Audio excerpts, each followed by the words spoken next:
And with record level COVID-19 cases, local hospitals are creating overflow units and worry family gatherings for Thanksgiving could make matters worse. So Alyssa Heron joining us live after speaking with health experts on the front lines here in West Michigan. Good morning.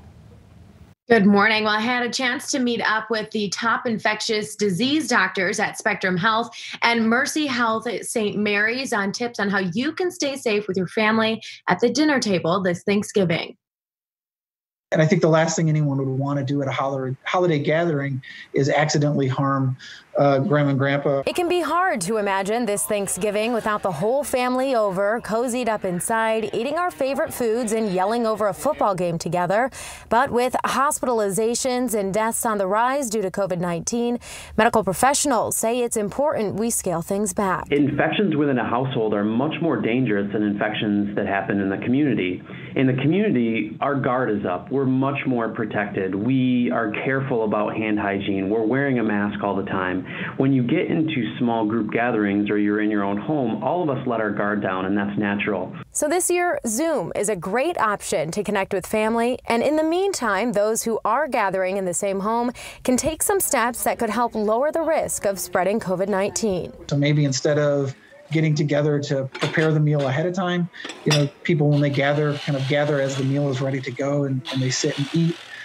Trying to spend time outside is going to be important. Unfortunately, for most people in Michigan, it gets pretty cold around Thanksgiving. And so that could be difficult, but maybe thinking about, are there ways that we could be outside by a campfire or patio heater, or is there a way that we could, finish up the meal and go out for a walk? Those would certainly be things to decrease the risk. Other things like wearing masks when people aren't eating, using paper towels in the bathrooms, all of those things can certainly help decrease the risk. But the largest thing that we can do to decrease the risk during the holidays is to keep our gatherings small. And keep in mind, cracking your windows to increase ventilation can help allow air exchange and help dilute the virus, because the amount that you're exposed to can determine how severe your infection is. So how much virus you get into you with your exposure matters. But what happens is, if I'm wearing a mask and the person who's infected is wearing a mask, the amount of virus that gets out of them and into me if they're infected is so much lower than if we were unmasked. What happens is the inoculum is low enough that we do not get a severe infection. The problem comes when we start going into unmasked scenarios, or we are in areas where we let our guard down. Because now, if I'm sitting in a living room watching the Lions game and screaming at what they're doing again, if I'm infected, I will give everyone around me a huge viral inoculum. And because we're doing this over a prolonged period of time, that inoculum is large enough that they will get severely ill this time. That's why we're so worried about holidays, because we let our guard down, because there's no way we're all going to be masked together in a small room, particularly when we're eating Thanksgiving dinner.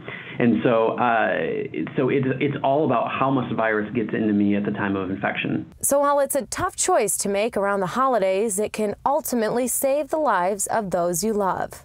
One of the things that maybe we think about this year is that instead of saying, because I love you, I want to get together, you say to family members, because I love you all, we're not getting together. And doctors want to remind everyone to get a flu shot if you haven't just yet, because they say the last thing we need right now is a flu pandemic on top of a COVID pandemic.